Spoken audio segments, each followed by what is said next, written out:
Gorakhpur station का साया। रात का समय था। गोरखपुर रेलवे स्टेशन दिन में तो भीड़-भाड़ से भरा रहता था, लेकिन रात होते ही वहां सन्नाटा छा जाता था। हल्की रोशनी में चमकती पटरियां और दूर से आती ट्रेन की सीटी माहौल को और रहस्यमयी बना देती थीं।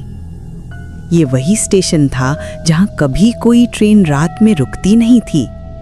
लोग कहते थे, प्लेटफॉर्म नंबर 3 पर कोई और भी है जो अब भी अपनी आखिरी ट्रेन पकड़ने की कोशिश कर रहा है।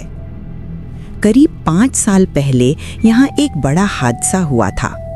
एक सरकारी कर्मचारी रवि रोज रात 8:30 की ट्रेन पकड़ता था, लेकिन उस दिन वो देर से पहुंचा। ट्रेन चलने लगी थी और उसने भागकर चढ़ने की कोशिश की। फिसलन भरे प्लेटफॉर्म पर उसका पैर फिसला और वो पटरी पर गिर गया।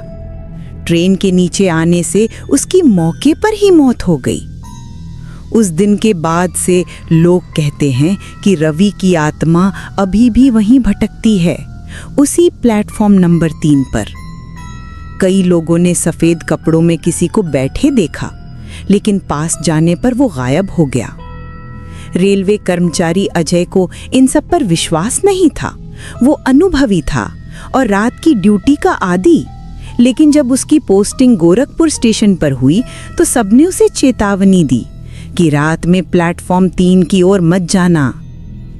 पहली कुछ रातें सामान्य रहीं, लेकिन एक रात उसने रिपोर्ट भरते समय प्लेटफॉर्म नंबर 3 की दिशा से किसी के बात करने की हल्की आवाज सुनी। उसने सीसीटीवी देखा। स्क्रीन खाली थी, फिर भी उसे लगा कोई उसे देख रहा है। उसने टॉर्च उठाई और बाहर निकला। ठंडी हवा उसके चेहरे से टकराई। जब वो प्लेटफॉर्म पर पहुंचा तो वहां कोई नहीं था, लेकिन लगा जैसे अभी कोई वहां खड़ा था। तभी पीछे से किसी के कदमों की आवाज आई। वो पलटा, कुछ नहीं। अगले दिन उसने अपने साथी रमेश को बताया। रमेश हंसा, तू ज्यादा फिल्में देखता है भाई।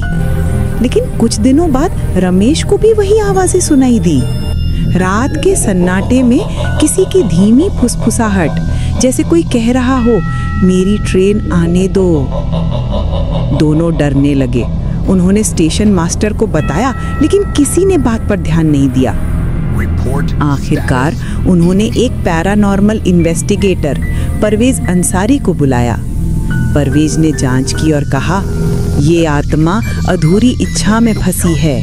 इसे लगता है कि वो ट्रेन अब भी पकड़ सकती है। उसने सुझाव दिया, अगर एक बार उसके लिए ट्रेन रुक जाए तो शायद उसे मुक्ति मिल जाए। अगली रात उन्होंने वही समय चुना जब रवि मरा था। एक इंजन को प्लेटफॉर्म नंबर 3 से धीरे धीरे गुजारा गया।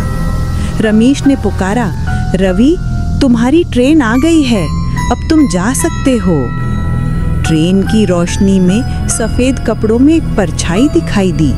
वो धीरे धीरे इंजन की ओर बढ़ी, मुड़ी और जैसे धन्यवाद कह रही हो, ट्रेन के भीतर गायब हो गई। उस दिन के बाद प्लेटफॉर्म नंबर 3 पर कभी कोई अजीब घटना नहीं हुई। हवा में अब डर नहीं, बल्कि शांति थी। हर जगह की अपनी कहानी होती है, लेकिन कुछ कहानियां जाने के बाद भी वहीं रह जाती हैं।